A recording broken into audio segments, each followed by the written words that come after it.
एक दफ़ा का जिक्र है, एक दरख्त पर एक तोता रहा करता था।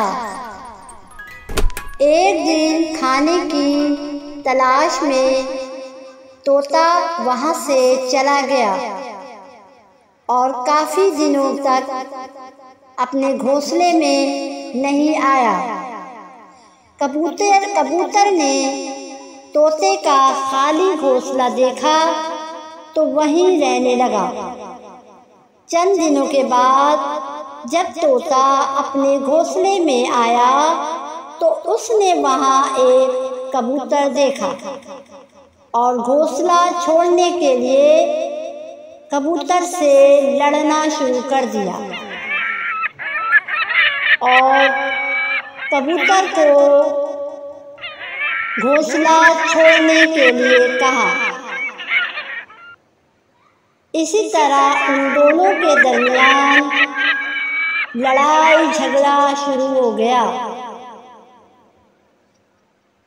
कबूतर और तोते को लड़ता झगड़ता देखकर वहाँ से एक गीदड़ खड़ा हुआ देख रहा था। उसने दोनों को लड़ाई ना करने को कहा और कहा कि बाज आ जाओ, लड़ना झगड़ना अच्छी बात नहीं है। उसने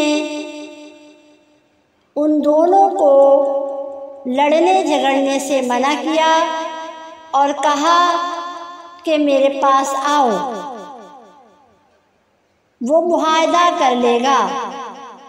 जैसे ही कबूतर और कौवा दोनों उसके पास गए, उसने मौका देखते ही उन दोनों को खा लिया। देखा बच्चों, लड़ाई झगड़ा का क्या अंजाम होता है। इस कहानी से हमें ये सबक मिला कि बाज़ औक़ात दो लोगों के दरमियान लड़ाई तीसरे को फ़ायदा पहुंचाती है। इसलिए हमें चाहिए कि हम लड़ाई झगड़े से दूर रहें और आपस में दोस्ती की फ़िज़ा कायम करें।